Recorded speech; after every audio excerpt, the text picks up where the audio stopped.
Once again, Jesus went out beside the lake. A large crowd came to him, and he began to teach them. As he walked along, he saw Levi, son of Alphaeus, sitting at the tax collector's booth. "Follow me," Jesus told him, and Levi got up and followed him.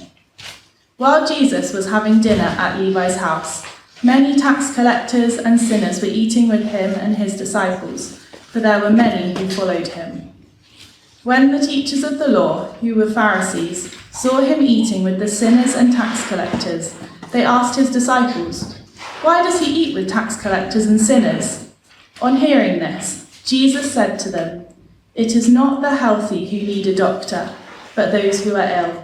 I have not come to call the righteous, but sinners."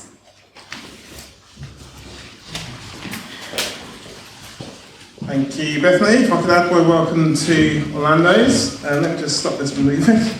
My name's John T. I'm one of the pastors here, and it's my pleasure to be taking us through these verses over the next kind of 20-25 minutes. Just going to adjust this.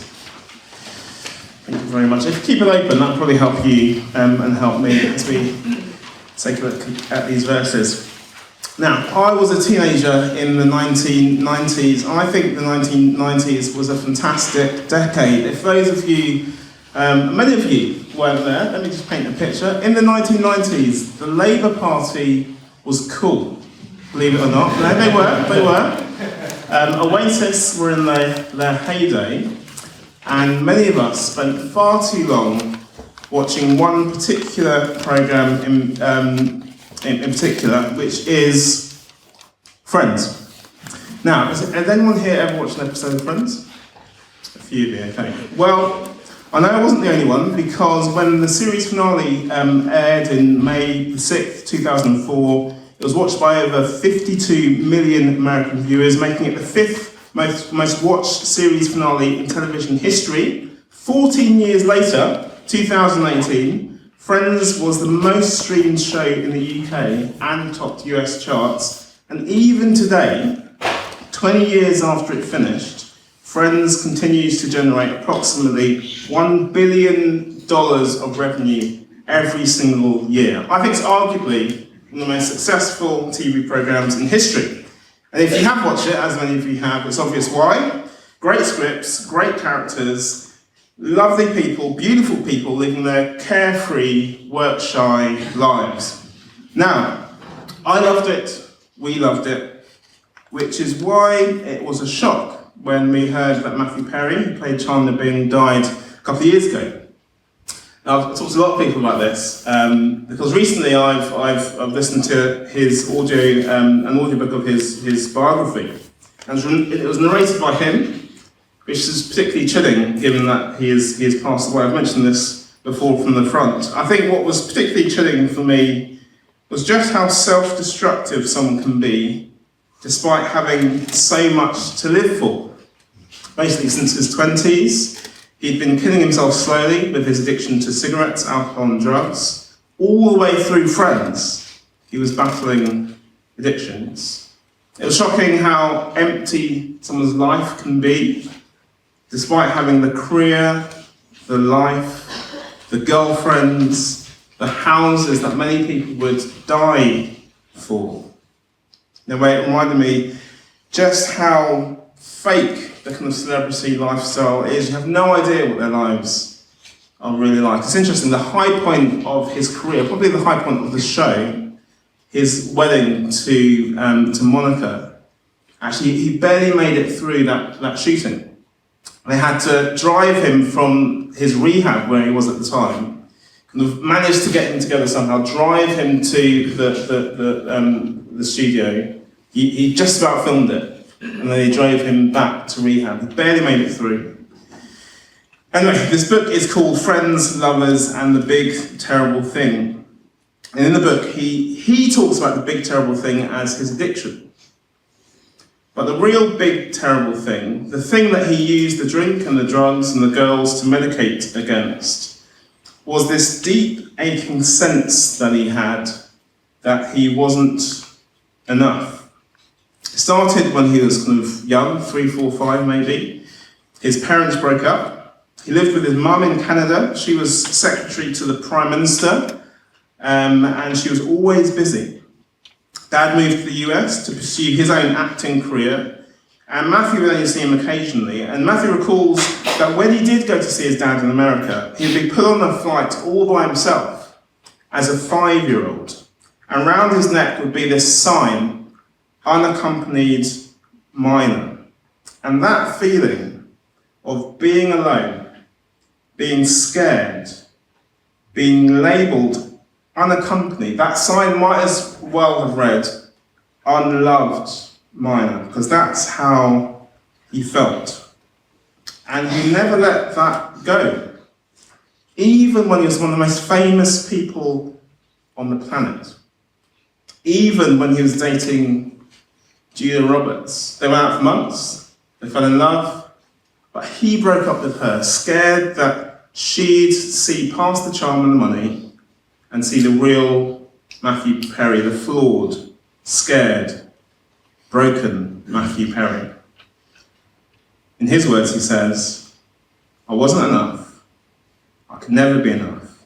I was broken, bent, unlovable. A big, terrible thing. Here's the thing. I think there are times when we all wonder that. When we all wonder, am I enough? The real me, not the mask wearing me, not the makeup wearing me, the mask off, makeup off me. Am I enough for my parents, for my friends, for my boss, for my spouse, my kids, my grandkids? Am I enough? We hope so. But sometimes we wonder, I wonder if we ever say it to ourselves, worry to ourselves. Am I enough? Tonight I want us to see that when it comes to God, what God thinks, feels about us, we need not be in any doubt whatsoever. Over the next couple of weeks we're doing kind of back to basics on the Christian life, laying the foundations again, the fundamentals of the Christian faith, and there are two things I want to see from this passage tonight, and there is good news and bad news in this little account of Jesus' life. First, the good news, which is this: Jesus came for bad people. Let me just read again this short little punchy account. Just turn to verse 13 if you will. Chapter 2, verse 13, page 1003. Once again, Jesus went out beside the lake. A large crowd came to him and he began to teach them. As he walked along, he saw Levi, son of Alphaeus, sitting at the tax collector's booth. "Follow me," Jesus told him. And Levi got up and followed him. While Jesus was having dinner at Levi's house, many tax collectors and sinners were eating with him and the disciples. For there were many who followed him. And the teachers of the law, who were Pharisees, saw him eating with the sinners and tax collectors.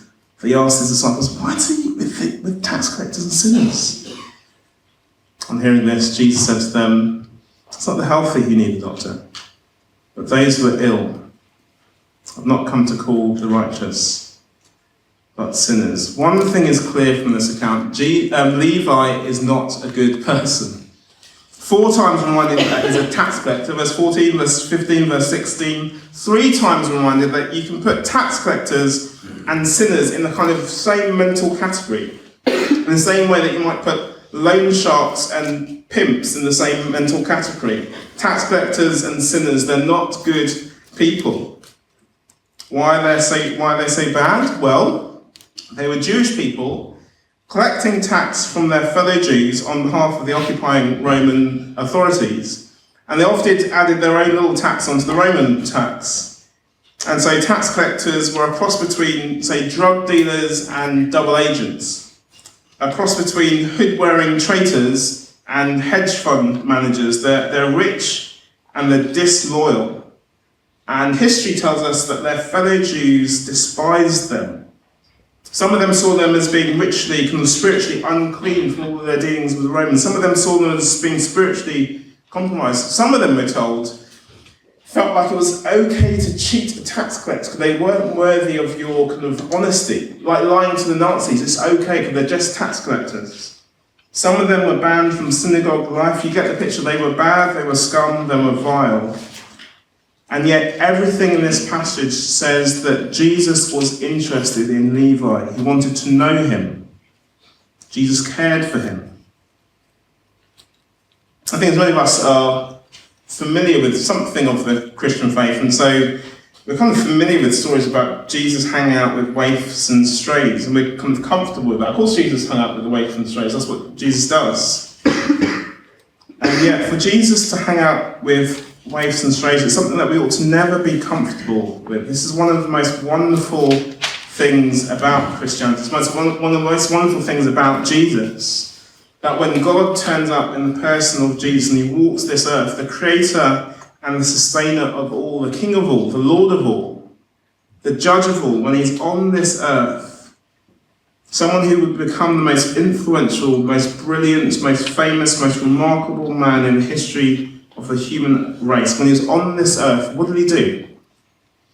Who did he spend time with? Who did he want to spend time with? If you were the most influential, powerful, wise person ever to walk this earth, who would you want to spend time with? Note a couple of things. Jesus looks for Levi. Do you notice that verse 14? Jesus walks past him, notices him, and sees him. He saw Levi, son of Alphaeus, sitting at the tax collector's booth. And he thinks to himself, that's the kind of person I want to speak to, share time with, get to know, to be in my kingdom, to be associated with. That's the kind of person I want to see today. He sees him, then summons him. Middle of verse 14, follow me. There's so much that Jesus could have said to him. God on earth before this tax collector, the one who sees all and knows all, the God of all goodness and righteousness and purity and truth. So much he could have said to Levi. There he is in front of this tax collector scum. And he doesn't condemn him, doesn't affirm him or bless him. He gives him the summons, the command of his life. Follow me.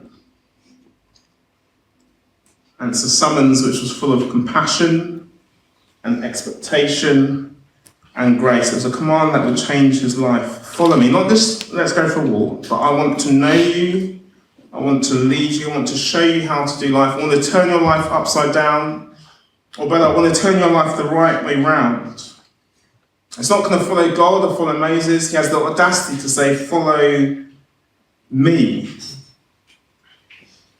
And there was more. He eats with him. Verse 15, Jesus was having dinner at Levi's house. I think it's laden with weight. Jesus finds himself back at Levi's for food. Actually, I think it's probably part of the plan. Jesus wants to eat with Levi.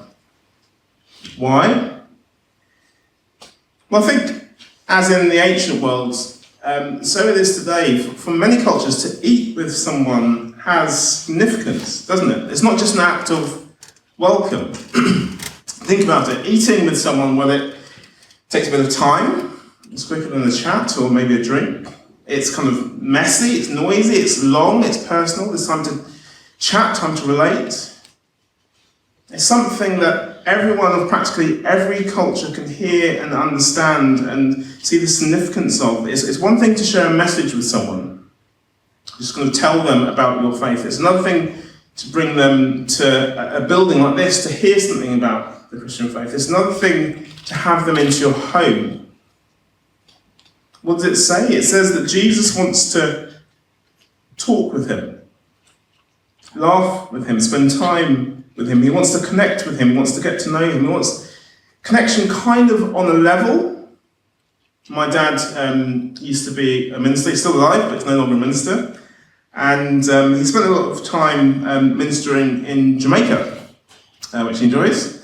And Jamaica is one of those countries, I don't know if you've been there, it's one of those countries where you don't have to have that much money to have domestic help around the house. And so over there, there's just a culture of not eating with the help.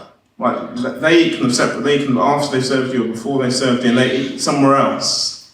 A bit of a kind of upstairs, downstairs, kind of Downton Abbey kind of thing going on. And I think for both sides over there, it's just be a bit weird if they kind of ate with you. But my dad being from here, just made a point of just ignoring that.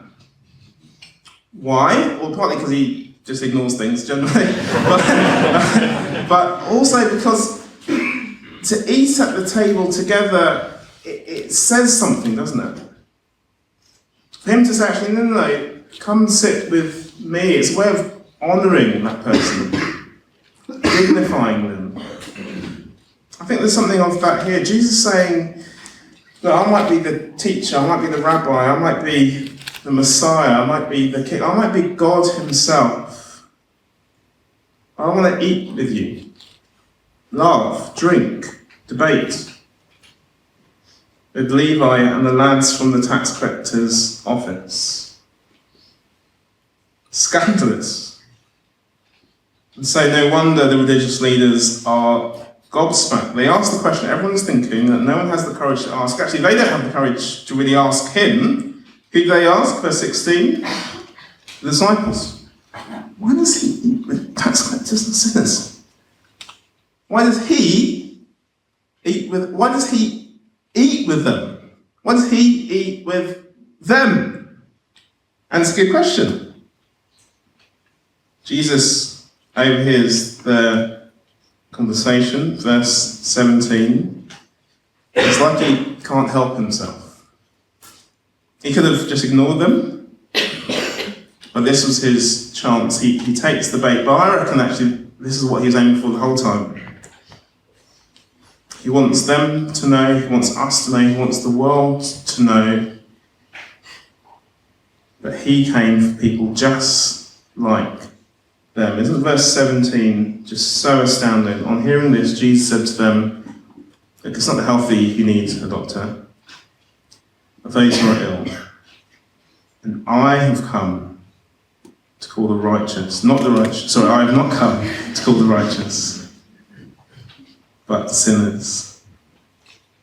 They are just the kind of people I've come for. This whole plan, this whole mission that I'm on, kind of planned in the Old Testament, forged in eternity, bursting into history, God on earth, the virgin birth, the creator in his creation, all of it. What was it about? What is God about? Jesus says, this is what I am all about. People like him, meeting, talking with, eating with people like him, spiritually sick people, both broken, bent, unlovable people. This is the reason for my life, and it's the purpose of my death.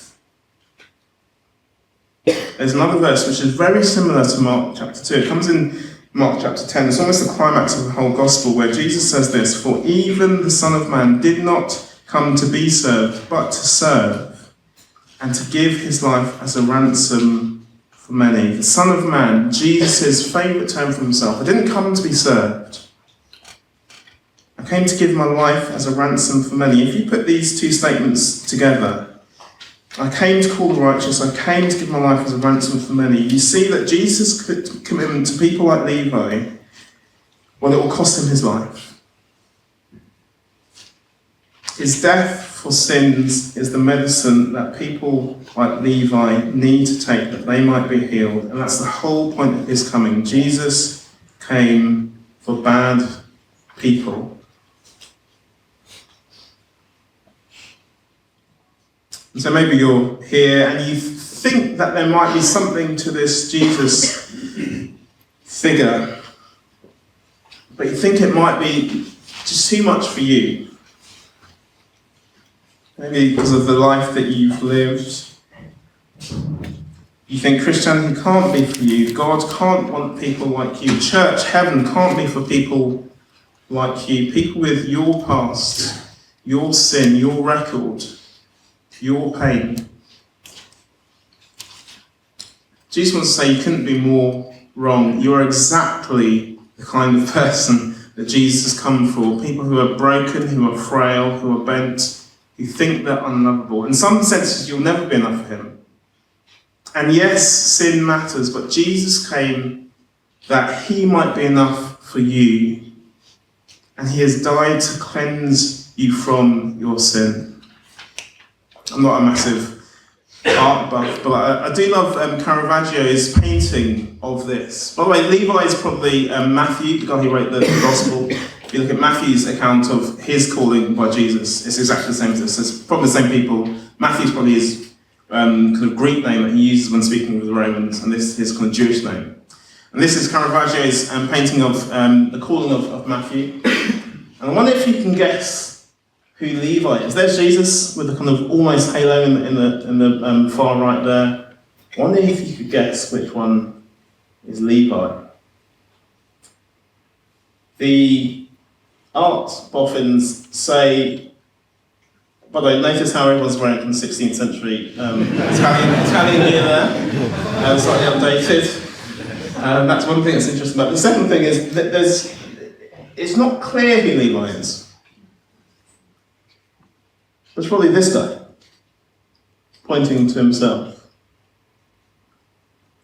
And they think it's probably him because there's a sense of, me? You're calling me? A sense of unworthiness, sense of amazement. I don't know if you've ever felt that. To some degree, that's a good thing.